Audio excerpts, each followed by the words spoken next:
Yeah, we're clear. Okay. What's up, guys? Welcome to another art video. The piece that I'm doing today is one that I sort of have a sensitivity around. So 2.5 years ago, I made this piece right here. It says, "Are you still there?" And the idea is that it's supposed to be those like fridge magnets from like the 90s. Everyone had them on their fridges. They were all different colors. Like this week, I just launched my art store, and this is one of the pieces that I'm actually selling over there. I looked at it and I'm like, this would actually be really cool to do as like sort of a wall installment. You know, like somewhere people can get photos with, or just like in general, like a nice accent wall type thing. So I figured that's the art piece I'm gonna do today. I hope you enjoy it. And honestly, in this video, I took some of your advice that you've left on videos in the past, and I implemented it into this piece. So thank you for that. Before you get into this, please give this video a thumbs up. It helps my video. And if you guys are interested, I have an official art store now, danocracyart.com. I'll have a link in the description down below. I don't know if you'll be able to click it though. It's in my Instagram bio if you want to see that too, but on there it's like a portfolio.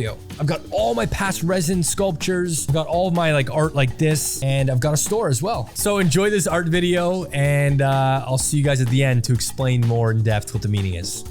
So this DIY starts with these plastic letters. Now I picked these up from the dollar store because I thought they were the perfect size for this art piece. And in fact, they were actually almost the same font too. And they only came with one letter each. So because I'm spelling out, "Are you still there?" some of the letters needed to be doubled up, which basically means I can't alter one if it's gonna be used multiple times. But this is where the idea of sort of changing the letters came into play. I thought maybe the black letters could be melting away, sort of to reinforce the metaphor of fading away. So I figured I'm gonna take my heat gun and I'm gonna try to melt this to create the melting effect. So for this, I used W because it's not in our actual art piece and I wanted to test it out. Now, because this heat gun gets so hot, I had to keep moving it, changing direction, just sort of waited until the plastic was about to sort of drop based off its own weight. In the end, from this first experiment, it didn't look that great. In fact, the melting effect didn't really look much like a drip at all, sort of like a old balloon or something. So I wasn't happy with this, but I figured, you know what? Let's try one more time. So I used the letter A from a second batch that I bought, and then same thing. I really focused on one area, but the problem was once it started to drip, I couldn't stop it. So I was left with this really long drip, which again, I wasn't like happy with. It just didn't look like a dripping letter. So I had to move on to plan B. I'm just gonna 3D print and make these letters exactly how I wanted. So I loaded up the text into Photoshop, and this way I'm actually getting my exact font of those sort of 90s fridge magnets. And I figured, okay, I'm gonna make the dripping effect myself through the liquefy tool in Photoshop. So with this tool, you can choose the density and how strong the effect is, and I just sort of grabbed parts of the letters that were dripping and really pulled it down to make it look like it's melting away. And then at the end of some drips, I made it like really bulby by like actually magnifying those parts. And then for the word U, the Y was the only one that was gonna be normal. The O and the U were actually melting as well. And I was thrilled. This is exactly what I wanted it to look like, these melting letters. This is actually better because now I can sort of choose and customize which direction I want the melting and the dripping to go.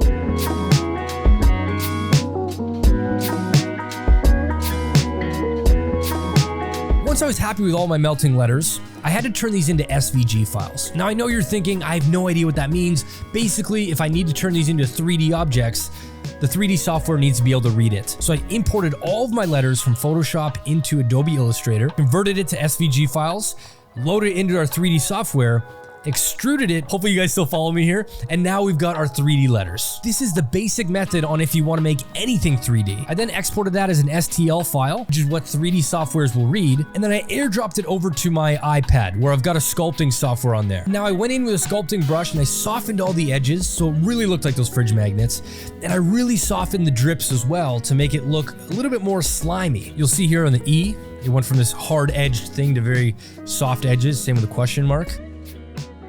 And then I went back in for the drips, just sort of focused more attention on those. So this process took about an hour and a half. I had to go from the two-dimensional image to making it extruded in a 3D software and then sculpting it to be soft. Once I was done, I loaded 2 words at a time into our 3D software. And then from there, I added drainage holes in the backside of every single letter. This is gonna help UV resin that is stuck inside to come out, and it also reduces any sort of suction as it's being printed. Now here's a trick some of you guys taught me is you suggested I print on a slight angle, and that'll reduce any sort of failed prints.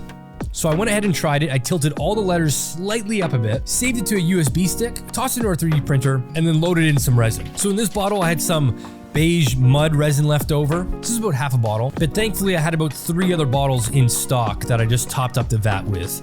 All the same color.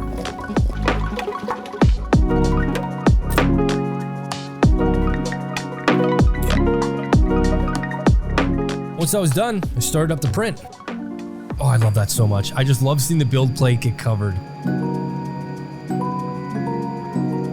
And so for this one, we had the word still being printed, and this had to go on its own build plate because there's too many letters. And I'm happy to report that the angled letter technique was amazing. You guys were right, and I'm so glad you told me that. Then we're gonna remove them from the build plate, which sounds like very satisfying Velcro as it breaks away from the supports. Check this out. Good morning. Okay, so it went overnight. Perfect. Guys, I'm loving this angled thing you're teaching me. I was always doing it flat to save time because with 3D printing, the taller it is, the longer the print. But it's actually not that much taller. Plus, it's successful prints almost every time. All right, let's take this off. Another 6 hours later, we had the word there with the question mark done. And then it was time to start the post-curing process. Now, unfortunately, at the time of filming, I didn't have any isopropyl alcohol left. I had to order some more, but I figured, you know what? Let's try to just wipe it off versus using that whole bathing in isopropyl alcohol step. And then I put the letters in direct sunlight outside. I figured this would sort of just harden any extra UV resin on the letters. Now, while those were outside bathing in sunlight, I started the last remaining prints. And at this point, I needed to top up the vat with resin. And the great thing is you don't need the same color resin. You could make your own colors. And the reason why I'm using white was because it was the last bottle that I had left in stock.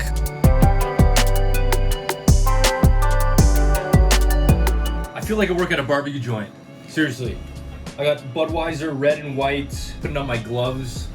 Okay, what can we get you? This is just finished up right now. I don't know if you can hear that. That's the printer. The last 2 words, are you, are now done. However, there's an issue. But I'm excited about it, and it's only with this type of thing that I'm excited about failures. Let me explain. There it is. So as you saw on the computer, I did tilt it sideways. These are our letters. We'll just pop them off now.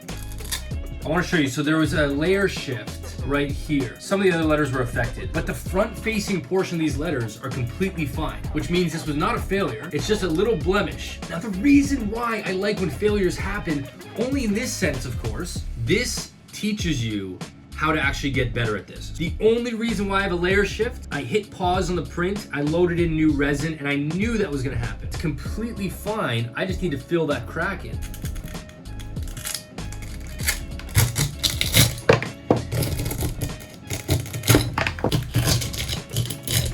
And then these will just, you see those will pop right off. I will say this resin's been pretty good to work with. No way that'd land in the cup. Now we're done with the 3D printing. They're just blemishes, okay? It's kind of like if you get a pimple, you don't just rip off your whole face, okay? You just deal with the pimple and you move forward. Maybe that's a bad analogy. Okay, what I meant by that analogy is basically if just because there's a little blemish doesn't mean you scrap everything. Okay, we're gonna fix that today. But first, instead of using the isopropyl alcohol, because I ran out, I'm gonna wipe these down with paper towel. And then since the sun wasn't out this day, I popped them into my curing chamber and then used a black light instead. Okay, now it's time to fix the blemishes. This is another trick that you guys have commented in previous videos. You suggested using wood filler for any sort of cracks because you can sand this stuff pretty easy. So I went into any of the layered shifted letters and I loaded it up with wood filler. Honestly, it felt like I was baking a cake or like making an Oreo cookie. It was satisfying and I sort of wanted to eat this, but do not eat this stuff. And honestly, only a few of the letters were actually pretty significantly like shifted, and then others was just like a little part. But honestly, I'm not super worried about this because this art piece is gonna be looked at straight on, and once it's painted, it'll all be sort of disguised.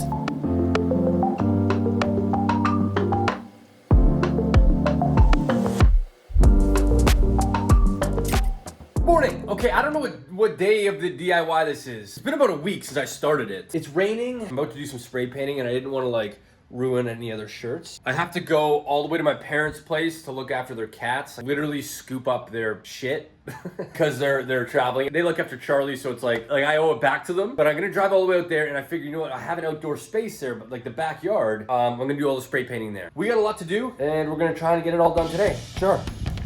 You wanna come clean up cat shit with me? Oh, wow. Okay, let's go. Yeah, I will say this cat shit smells worse than dog shit. And welcome to where it all began. Fun fact, I actually started this YouTube channel in this exact room in my parents' garage. So I set up a broomstick over top of the two doors and I fed a coat hanger through that is gonna sort of support the letter. So in order to spray paint, I can't do it outside unfortunately because today it is pouring rain. God, Canada can't catch a break. It's like our summer, we just opened up yesterday and it's pouring rain. So I've suspended this broom on top of these two doors and I've got a coat hanger, and then with the drainage holes from the letters, right, like these things, I'm gonna hook them in. And that way I can get all the sides, right? Let's get painting. Now, one last step before we get to painting, I had to sand off any remaining wood filler. This stuff is sandable and it was super easy to sand down, and that was sort of the final touch before coating it in paint. Then I loaded up the letters. I was gonna do black first, and I went to town on painting.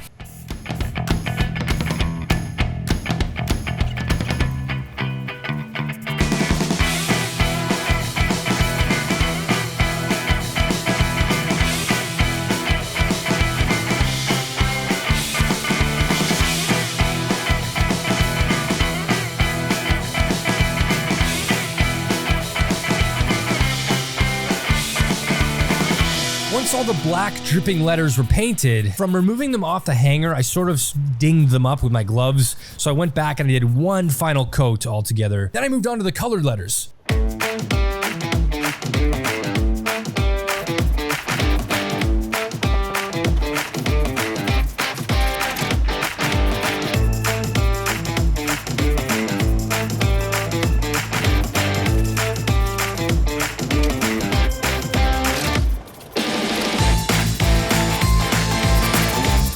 We got the colored letters painted. We got the orange, blue, yellow, and red. And then over here, I've set up an umbrella while these guys dry, just because it is sort of spitting outside, and I've got a fan shooting air. Like, these are the exact colors I needed. This is by far my favorite spray paint use. It's called Montana Gold. It's a little bit more expensive. It's about $14 a can, but it's the best to work with. And then a little while back, Iron Lac had like a sale, so I got a bunch of these, which are actually, this is the red one, which probably has like the deepest color, to be honest. Now we just gotta let everything dry.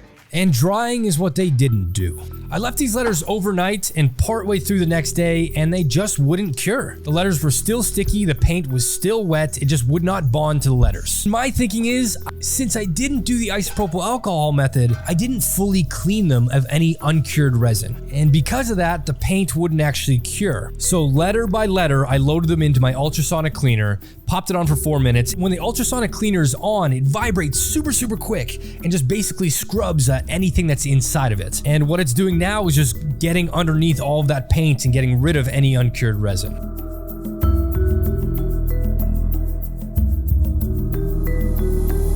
It didn't even like bond to the letter at all. Well, it's a lesson learned, right? Like I didn't think you can get away with not using isopropyl alcohol after you do these projects, but it basically, if you don't, it leaves a layer of UV resin, acts as a wall between the paint bonding to the letter, because that shouldn't be happening at all. We got a long afternoon ahead of us trying to get all this paint off before repainting. This is before the isopropyl alcohol. The paint is very sticky. It's not sticking to the letters at all. We'll leave it in for 4 minutes and we'll see what it looks like after, okay? 4 minutes are up. Let's take a look. Look at that! It acts as like an acid for this stuff. Look, the paint just comes right off when I rub it. UV resin, it just won't go away. And you can't paint over it and try to pretend it's not there. You can't brush it off with paper towel. That's insane. You have to actually just clean it. So the first pass through the isopropyl alcohol is done. As you can see, it got most of the paint off all of the letters. So we're gonna do a second batch now, and hopefully these will be super clean. They are completely clean. There is no more UV resin on here. I can feel it. It feels like solid plastic now. So this should be able to hold paints. First batch done, we're gonna put it all through a cycle again, and then we'll get back to painting. So while this mistake really costed me an extra day, I've now learned that you cannot skip the step. You can't try to wipe the letters down. They need to have isopropyl alcohol to clean them up. Once that was done, literally within seconds, this black paint was curing. It was doing its matte finish on the letters. That's all it needed.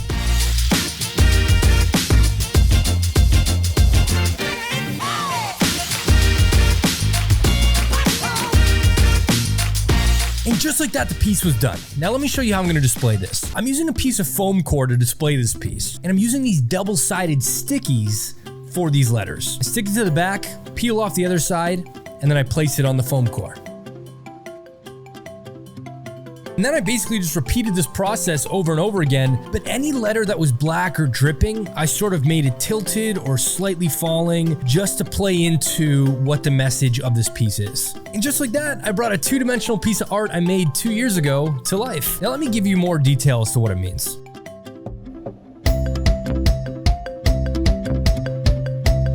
Okay, and there you have it. It was quite the process, and it took about a week to do this piece. Let's talk about the meaning behind this piece. As somebody that is in touch with their youthfulness, we'll put it that way, I like to have fun. I like to laugh. I like to make things lighthearted in appropriate times. I don't know how I'm going to explain this piece. Okay, whatever happened to those dreams you had as a kid of, I want to go to space. I want to have $10 million. I want to have a trampoline in my basement. What happened to those? There's so many people out there that have settled because they never tried, or they were too scared to try, or they were fearful of other people's judgments. I guess what I'm trying to say is the older I get, I feel I need to justify my youthfulness more. We start to identify ourselves as what we do for a living, rather than who we are as people. Early on in conversations, hey, I'm Dan and I'm a lab technician. Even if you hate your job, you've just identified yourself as what you do for a living. Maybe you don't even like to do that. So I see these things that as I get older, you put into these boxes that sort of doesn't allow your youthful, fun spirit to come alive. I've got the fridge magnets from when we were kids as the metaphor for youthfulness. And only a few of these letters are still colored. The remaining ones are black and sort of fading away to represent like fading away, letting go. And the words themselves, are you still there? That is coming from your inner youth asking you, okay? Are you still there? Because I'm here, but I'm fading because of the things that you're not letting us do. All in all, in high school, you're fighting for popularity. You like something that's sort of untraditional or like nerdy, you don't tell people. You're like, no, I can't. Like, and then as you get older, because you haven't done those things in so long, because you've been fighting for popularity, you get rusty or you don't make time for those things anymore. And so naturally, those things that made you have that spark and that fun and that energy towards life, you no longer do. Basically, it's a message from your inner youth saying, are you still there? And the letters that are still active are the hope of like, hey, we're still here, but majority of us you've killed off because you're too old or you're too cool. I don't believe there's such thing as you're too old to do something. Anyways, guys, I'm actually currently selling prints of these over on my art store, which you can check out, danocracyart.com. There's a link in the description down below, or you can click the link in my bio over on Instagram. I'm also selling these candy apples. This one, a lot of you guys were asking for these magnets. Those are up for sale too, and I've also got some unpainted ones for sale. The resin cameras, which are pretty popular with you guys. So those are up for sale as well. Thank you guys for watching. Please be sure to give this video a thumbs up and subscribe to the channel. I do a new art video like this every single week. And then I also have additional content over on my TikTok and Instagram as well. So feel free to check those out too. Thanks so much for watching, guys. I'll see you in my next one. Later.